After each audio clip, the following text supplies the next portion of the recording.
you're finished.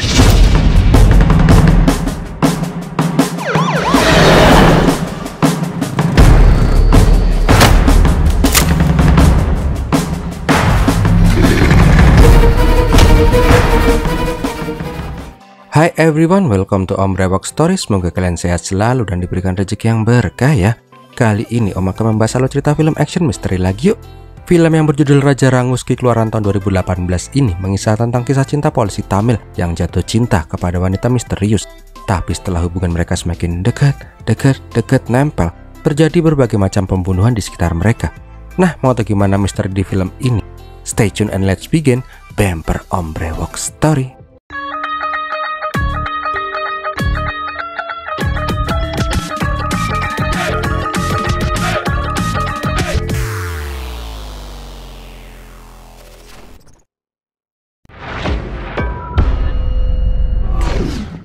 Alkisah di Tamil Nadu, India diperlihatkan ada seorang polisi yang ujuk-ujuk ditabrak mobil sampai dia terkapar. Habis itu langsung deh flashback 6 bulan sebelumnya di mana kisah ini dimulai. Diceritakan ada seorang polisi muda yang kumisnya japlang yang bernama si Raja. Karena dia masih level bawah, dia pun hanya ditugaskan sebagai polisi keliling menjaga komplek-komplek dan kawasan. Namun suatu hari hidupnya tiba-tiba berubah ketika dia melihat sosok cewek cantik bahanil putih pulen yang tiba-tiba bersembunyi di balik tubuhnya karena dia lagi main petak umpet sama anak-anak komplek. Karena merasa paling in love dengan cewek itu, Raja pun selalu bersembunyi-sembunyi melihat dan mengikuti cewek pulen itu.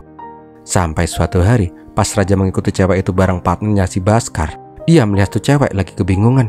Dan tiba-tiba tuh cewek langsung menghampiri si Raja untuk minjem bolpen. Baskar yang tahu kalau sahabatnya itu lagi ngebet banget sama tuh cewek, menyuruh si Raja untuk kenalan. Nah, akhirnya di sini diketahui kalau nama mbak-mbak itu adalah si Ranguski, seorang penulis novel misteri. Karena pengen lebih dekat dengan si Ranguski, Raja pun bilang kalau dia akan memberikan file-file pembunuhan dari kantornya buat inspirasi si Ranguski. Nah, semenjak saat itu, Raja dan Ranguski pun semakin dekat. Kayaknya kalau manggil Ranguski kepanjangan ya. Om ganti aja apa ya? Kalau Rang jelek, Ngus kayak Ingus nanti. Ski kayaknya alay banget. Om panggil Mbak Kiki aja deh ya, daripada Om belibet-libet. Nah, diceritakan bila si Raja dan Baskar itu kembali ke villa mewah itu. Tapi kali ini bukan pengen ketemu sama si Kiki, melainkan dia dipanggil sama salah satu penghuni di sana yang bernama Maria. Ternyata Maria ini emang udah deket banget sama si Raja dan Baskar. Nggak jarang Maria ini cuma pengen ngetes kehebatan si Raja dan Baskar untuk menemukan barangnya sambil ditemer sama si Maria. Nah, setelah itu Maria pun meminta Raja untuk membawa sebuah belati kuno ke tempat barang antik agar diservis. Tapi pas Raja mau jatuhin tuh belati, Maria langsung marah. Maria yang memang seorang kolektor barang antik mengatakan kalau semua barang di rumah itu adalah barang kuno yang tidak ternilai harganya. Jadi jangan asal-asal pegang aja, nanti rusak. Mati, topi ini tak ambil ya bude. Nah, di sini Maria juga tahu kalau si Raja itu sering mondar-mandir masuk ke komplek itu karena dia lagi pengen PDKT sama si Kiki kan. Di sini Maria pun memberikan saran kalau cewek itu walaupun kelihatannya kuat, tapi mereka itu pengen dilindungi. Intinya sih Maria menyarankan agar si Raja menunjukkan kejantanannya agar si Kiki merasa aman bila bersama si Raja. Karena saran dari Maria itu, mulai hari itu setiap hari ada aja hadiah yang ditujukan ke Kiki dari orang yang tidak dikenal. Sampai suatu hari Kiki mendapat telepon orang asing. Ternyata selama ini yang mengirim kado-kado gak jelas itu adalah si Raja. Dan dia pun berpura-pura jadi orang lain yang menjadi pengagum rahasia dari Kiki. Raja juga berpura-pura bilang agar si Kiki gak berhubungan lagi dengan polisi rendahan macam si Raja. Intinya sih dia pengen lihat apakah Kiki itu ada rasa sama dia atau enggak. Kalau emang ada rasa, pasti Kiki akan memberitahu Raja soal penguntit gak jelas itu. Dan benar aja, beberapa saat kemudian Kiki menelpon Raja, tapi dia nggak bilang soal penguntit, hanya bilang besok pengen ketemu dan bahas kasus pembunuhan. Keesokan harinya mereka berdua pun bertemu. Nah, pas di sana Raja kembali bersandiwara dengan menelpon si Kiki. Intinya sih dia berpura-pura agar Kiki menjauh dari si Raja. Di sini terlihat bila Kiki bingung, bilang nggak ya. Ah, lama, tinggal pergi aja deh. Nah, malam harinya baru deh si Raja dipanggil sama si Kiki. Di malam itu juga Kiki bilang kalau dia sedang diuntut oleh orang aneh. Kiki merasa kalau orang itu tahu semua gerak-geriknya. Karena hal itulah Kiki meminta tolong ke Raja untuk berpura-pura menciumnya agar penguntit itu nggak mengganggu dirinya lagi. Raja sih pura-pura nggak mau. Isin aku. Tapi pas si Kiki menutup mata, si mas-mas kumis Mas Adam Susano ini langsung tukeran iler beneran dengan si Kiki. Jelas lah si Kiki langsung berontak. Disuruh pura-pura, ini malah sampai mainin lidah. Karena udah terlanjur basah, Raja pun bilang kalau dia tuh jatuh cinta beneran sama si Kiki. Dan Raja pun langsung pulang karena tengsin. Tapi tanpa sepengetahuan si Raja, si Kiki ini pun seneng banget pas dikasih iler sama si Raja. Nah, karena kemarin udah cipokan, Kiki pun akhirnya bilang kalau dia juga paling in love sama si Raja. Karena pas kemarin tukeran iler, kumisnya si Raja itu loh geli-geli gimana gitu. Kiki juga bilang karena tukeran iler kemarin itu, sang penguntit akhirnya menyerah untuk mendekati Kiki lagi, dan dia pun berjanji tidak akan mengganggu Kiki. Namun di sini si Raja malah jadi kaget sendiri karena abis tukeran iler kemarin, dia tuh nggak pernah pura-pura lagi jadi penguntit dan menelpon si Kiki sama sekali. Lah, terus yang nelpon Kiki siapa? Ujuk-ujuk Kiki mendapat telepon lagi dari penguntit. Dan yang lebih bangkainya lagi, suara penguntit itu sama persis dengan suaranya si Raja. Di sini Raja pun semakin bingung. Waduh, sopo iki gerangan. Karena penasaran, Raja pun mencek nomor misterius itu. Dan bangkainya lagi, nomor itu pun ternyata didaftarkan dengan nama Raja. Wah, mulai seru ini mah. Karena hal itulah Raja semakin tidak tenang. Bahkan pas Kiki mendapat telepon, si Raja udah parno duluan. Namun suatu malam, tiba-tiba Raja ini ditelepon oleh orang tidak dikenal yang suaranya mirip banget dengan dirinya. Intinya penelpon itu pun bilang kalau dia tidak bisa memiliki Kiki, maka tidak ada seorang pun yang bisa memilikinya di dunia ini. Karena hal itulah Raja langsung menyuruh pacarnya untuk mengunci semua pintu di rumah dan bersembunyi sampai dia datang. Namun pas Raja masih dalam perjalanan, tiba-tiba ada suara bel pintu di vilanya Kiki. Di luar juga diperlihatkan ada bayangan orang yang sepertinya membawa sebuah tas kresek. Tak lama kemudian Raja sampai di depan komplek. Namun karena nggak ada penjaga di sana, dia pun langsung petangkringan manjat tuh gerbang. Singkat cerita, dia pun sampai di rumahnya Kiki. Tapi anehnya, rumah itu kosong dan Kiki pun hilang entah kemana. Dengan hati yang cemas, dia pun mencoba mengecek setiap sudut rumah. Bangke demi tolak Kiki, dasar pacar bangke bikin jantungan aja. Ternyata si Kiki ini sengaja ngeprank si Raja karena dia heran kenapa kok Raja tiba-tiba menyuruh dia untuk bersembunyi. Nah, karena si Kiki terlihat aman-aman jaya aja, Raja pun memutuskan untuk pulang.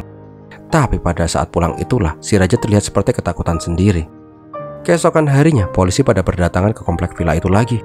Ternyata semalam ada pembunuhan di komplek itu. Dan yang menjadi korban pembunuhan itu adalah si Maria yang ditemukan rebahan di ubin.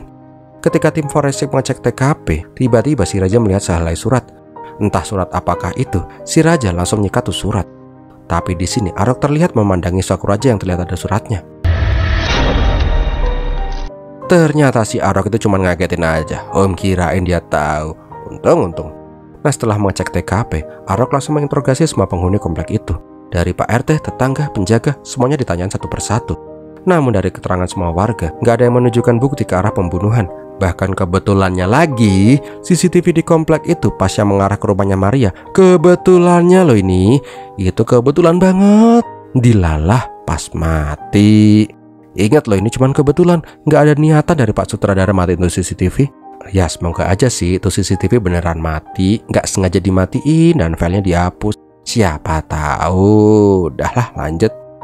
Tetapi di sini kita juga diperlihatkan flashback Raja tentang kejadian malam itu. Intinya si Raja pengen keluar dari komplek, langsung mengurungkan niatnya karena melihat ada Pak Satapam. Entah kenapa dia yang polisi malah jadi panik sendiri. Nah, setelah semua polisi pada cabut, diperlihatkan bila si Raja mengintai rumah Pak RT. Setelah Pak RT pergi, dia pun langsung masuk ke rumah itu dan langsung mengecek ruangan CCTV.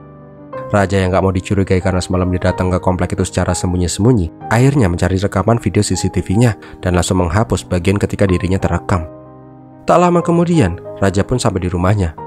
Tapi ujug-ujug ada telepon misterius lagi. Orang misterius itu berbicara kalau sebenarnya dia ingin membunuh si Kiki, tapi dia berpikir lebih baik membunuh si Maria dan membuat seolah-olah Raja lah yang membunuh si Maria. Karena udah gedek diteror terus, Raja pun meminta bantuan Siva lagi untuk melacak lokasi penelpon misterius itu. Tetapi anehnya, lokasi orang itu menelpon adalah tepat di mana posisi saat ini Raja menelpon. Di sini Raja pun semakin bingung, siapakah orang misterius itu dan kenapa dia bisa terlibat dalam kekacauan seperti ini. Nah, karena penyelidikan polisi lokal tidak membuahkan hasil, akhirnya kepolisian Tamil Nadu mendatangkan detektif pembunuhan terkenal yang bernama Tuke. Intinya sih, Tuke langsung mengecek semua bukti-bukti yang ada di TKP. Nggak seperti para polisi yang malas kerja dan ogah mikir, Tuke pun langsung menyimpulkan kronologi pembunuhan itu hanya dengan melihat foto-foto kematian Maria. Keesokan paginya, Tuke datang ke komplek itu lagi. Nah, di sini Tuke kembali menginterogasi semua warga di sana. Nggak cuman itu, dia pun menyadari bila orang yang paling sering datang ke rumah Maria adalah polisi yang bernama Raja. Nggak cuman itu sih, kerennya hanya dengan mencium aroma di depan rumahnya si Maria, Tuke bisa langsung menyadari kalau semalam tersangka itu lari dari sana. Bentar nih, ini detektif keren banget sih ya. Blasteran herder atau gimana sih? Udahlah, kalau film India masuk akal mah nanti nggak seru lagi. Singkat cerita, dia pun menemukan CCTV yang masih terpasang di komplek. Nah, pas disuruh mengecek rekaman malam itu, Tuke menyadari ada file yang sengaja dihapus. Dihapus! Om tekankan sekali lagi, dihapus. Karena mencurigakan, Tuke pun meminta tim IT untuk memulihkan rekaman yang dihapus itu. Singkat ceritanya, Tuke kembali ke rumah Maria. Dengan rebahan tepat di atas tanda Maria meninggal, Tuke mencoba mencari sudut pandang baru. Gak lama kemudian si Raja pun datang ke sana karena perintah dari Arok. Nah, intinya sih, Tuke menginterogasi Raja kenapa dalam 2 bulan ini dia sering banget masuk ke komplek itu, khususnya menemui si Maria. Namun di sini Raja mengelak, dia bilang dia cuma sebatas patroli aja, gak lebih. Pas lagi seru-serunya nanyain si Raja, Tuke melihat sebuah sarung belati kuno di sana. Dia pun meminta Raja untuk menjelaskan benda apakah itu. Ketika sampai di kantor polisi, Raja mengetahui ada benda yang hilang, yaitu selembar surat yang sempat difoto di kamera forensik. Ternyata di foto forensik itu juga tidak ada gagang pisau di TKP. Malam harinya diperlihatkan Raja yang mumet parah. Di sana Kiki juga menghampiri untuk menghibur. Karena tidak ingin lebih buruk lagi, akhirnya Raja berkata jujur bila awalnya dia emang pengen nguji si Kiki dengan seolah-olah menjadi penelpon misterius. Lah sekarang kok malah jadi ada orang yang mengaku-ngaku sebagai dirinya, ngunuh orang lagi. Raja juga menceritakan pas di malam setelah pulang dari rumahnya si Kiki, dia mendengar suara gedubrak dari rumahnya si Maria. Karena dia tuh polisi, dia pun mengecek rumah Maria yang ternyata pintunya nggak terkunci. Tapi alangkah kagetnya dia ketika mendapati kalau Maria sudah rebahan santuy dengan leher tergorok. Gak lama kemudian, penelpon misterius itu juga menelpon si Raja. Intinya, dia menyalahkan kematian Maria itu adalah perbuatan dari Raja. Di tempat lain, diperlihatkan seorang pengusaha barang antik. Dia sengaja dipanggil sama kepolisian untuk mengidentifikasi belati antik yang menikam leher si Maria. Tapi karena ini mas-mas berebokan cengengesan mulu, dia pun dimarah-marahin sama si Tuke. Ampun pak, pakai topi biar nggak gatel botaknya. Nah, pas Raja disuruh masuk pengambil berkas, mas-mas barang antik itu pun terlihat seperti tidak tenang. Setelah Raja pergi, Tuke menanyakan apakah Raja itu adalah orang yang menjual barang antik itu. Tapi si Mas Ewok ini bilang bukan Raja lah yang menjual belati antik itu. Setelah Mas Ewok itu pergi, terlihat si Baskar yang terlihat tidak tenang. Ternyata sebelum kasus pembunuhan itu, Raja meminta tolong ke Baskar agar mencuri pisau belati itu untuk dijual buat model pacaran si Raja. Oh, ternyata yang menjual belati itu Kom Ewok adalah si Baskar atas perintah si Raja. Tetapi anehnya, kenapa tuh belati bisa ada di TKP? Emang bangke tuh belati, ada penunggunya atau gimana sih ya? Karena sekarang Tuke mulai curiga dengan mereka pun sekarang menjadi tambah mumet. Gak lama kemudian si Kiki datang lagi. Intinya mereka bertiga pun sepakat akan menemukan misteri di balik dalam pembunuhan Maria itu. Keesokan harinya mereka bertiga memiliki ide, yaitu menelpon dengan nomor baru ke orang-orang yang dicurigai terlibat dalam kasus kematian si Maria. Intinya si Baskar disuruh bilang di telepon, "Aku tahu kamu pelakunya, kamu tidak akan bisa lepas dariku." Setelah semua orang yang dicurigai itu ditelepon, mereka menunggu telepon balik. Kalau emang tuh orang-orang punya salah, pasti mereka nggak akan tenang. Dan benar aja, nggak lama kemudian Pak RT nelpon. Dia mengaku telah selingkuh sama si Inem, pembantu tetangga depan. Bangke, malah ngaku selingkuh, cok. Pak RT, coret lah. Singkat cerita, semua orang yang ditelepon itu pada nelpon balik. Tapi ya gitu, ada yang ngaku selingkuh, ada yang ngaku punya utang banyak, dan alasan-alasan yang lain. Tapi nggak ada yang mengaku telah membunuh si Maria. Sampai tinggal si Madu, si fotografer yang tidak menelpon balik. Karena hal itulah mereka malah mencurigai si Madu itu. Singkat cerita, mereka bertiga pun menyusup ke rumahnya si Madu. Alangkah kagetnya mereka ketika mereka melihat kamar si Madu, yang ternyata selama ini dia tuh ngefans banget sama si Kiki. Sampai-sampai fotonya si Kiki ditempel-tempel di dinding buat fantasi. Nggak cuman itu, rumah Madu itu juga berseberangan langsung dengan rumahnya si Kiki. Jadi si Madu itu bisa melihat semua gerak-gerik si Kiki. Bahkan pas kemarin si Kiki sama Raja silaturahmi iler, si Madu pasti bisa melihat itu dengan jelas. Nah, di sini Baskar menyuruh Raja untuk memberitahu ini ke Tuke. Tetapi Raja belum bisa bilang itu sekarang, karena buktinya kalau cuma foto-foto ini, buktinya masih belum kuat. Di kantor polisi diperlihatkan bila si Arok lagi main GTA Vice City di HP-nya. Namun gak lama si Baskar datang membawakan file yang diminta oleh Tuke. Melihat si Baskar, si Arok nanya, "Kemana kamu 3 hari ini? Kok gak pernah kelihatan?" Pak, sunat, keponakan aneh sunat pak. Nah, dari file yang diminta si Tuke itu, Tuke pengen mengecek lebih dalam tentang latar belakang si Maria, termasuk rekening milik Maria. Karena sangat janggal, ada kasus pembunuhan di rumah, tetapi tidak ada barang berharga yang hilang sama sekali di rumah itu. Siang harinya 3 serangkai bingung gimana cari bukti lagi. Namun tak disangka, orang yang lagi dicari-cari malah menelpon. Madu mengatakan bahwa dia bukan pembunuh si Maria, dan dia pengen bertemu dengan Raja secara privat. Sedangkan di kantor polisi, Tuke dan Arok mendapat bukti baru. 3 hari sebelum kematian si Maria, dia mengambil uang depositanya sebesar 10 lakhs. Ya, kalau dirupain sekitar 400 jutaan lah. Namun anehnya, uang itu nggak tahu keberadaannya sekarang. Di sini Tukey mulai kembali curiga dengan si Raja. Akhirnya si Tukey mendatangi rumahnya si Raja. Bangkainya, pas polisi menggeledah rumah si Raja, ditemukan baju merah yang terkena darah, pisau belati antik penuh darah, dan uang sebesar 3 lak. Di saat yang bersamaan, si Raja malah menelpon Tukey dan mengatakan kalau dia tahu siapa pembunuh si Maria. Intinya sih, dia meminta Tukey datang ke tempat di mana dia janjian dengan si Madu. Singkat cerita, Tukey dan yang lain pun sampai di sebuah studio foto. Namun di dalam sana, diperlihatkan si Raja menikam leher si Madu dengan belati. Sialnya, hal itu malah dilihat langsung oleh Tukey dan polisi yang lain. Karena udah ketangkep basah, Raja pun gak bisa mengelak lagi. Di kantor polisi, Raja diinterogasi habis-habisan. Akhirnya mau gak mau dia menceritakan semuanya, dari awal sampai akhir menurut versinya. Pokoknya, Namun pas dia sedang ingin kabur dari rumahnya si Maria, dia melihat sosok pembunuh yang asli berdiri di depan rumah menggunakan baju merah yang sama seperti yang dikenakan dirinya dengan tato salib di lengannya. Melihat itu, Raja pun mengejar sosok misterius itu. Tapi karena kehilangan jejak dan ada Pak Satapam, dia pun langsung kabur juga. Sialnya, pas di luar dengan ngos-ngosan, Raja malah hendak ditabrak oleh mobil tidak dikenal itu. Nah, pas disuruh datang ke studionya Madu juga gitu. Pada saat dia sampai di sana, dia sudah melihat si Madu tertikam di lehernya. Bangke 1000 bangke. Pas dia mencabut pisau itu, malah polisi pada datang. Kan ngehe. Tukey jelas saja nggak mau percaya begitu aja dong. Nah, karena interogasinya udah mentok, tidak menghasilkan apa-apa, akhirnya si Tukey pun cabut keluar dulu. Namun pas Tukey keluar, Arok pengen mendapat panggung. Dia pun bilang ke Raja, "Dahlah ngaku aja lah, nanti aku beli nasi goreng deh. Ngaku aja ya, biar aku bisa cepat naik pangkat." Karena dibujuk nasi goreng spesial telurnya 2 pakai sosis 1, akhirnya si Raja bersedia mengaku salah. Dia bahkan pengen menulis semua kesaksiannya sendiri. Nah, di saat si Arok lagi aus dan minum di luar, tiba-tiba si Raja udah hilang aja dari ruang interogasi. Ya jelaslah si Arok dimarahin habis-habisan. "Punten Dan, nasgornya spesial pakai telur 2 sosis 1-nya mau dikasih piring atau enggak ya Dan?" Minggat. Nah, di tempat lain, akhirnya si Raja dan Baskar sekarang menjadi pelarian polisi. Tak lama kemudian si Kiki mendapat telepon lagi dari sang pembunuh. Intinya si pembunuh menanyakan, kenapa sih pakai kabur segala? Ya sekarang aku jadi pengen ngebunuh kamu deh." Beberapa hari kemudian di kota sebelah diperlihatkan ada polisi patroli yang mendatangi mas-mas komplek yang lagi main karambol. Setelah polisi pergi, dia pun langsung mendatangi si Raja. Di sini Raja dan Kiki berbohong kalau mereka tuh kawin lari, makanya diincar-incar sama polisi. Namun pas lagi asik-asiknya ngobrol, ada mas-mas brewok yang tebal banget tiba-tiba langsung dia joget dan nyanyi. Asik.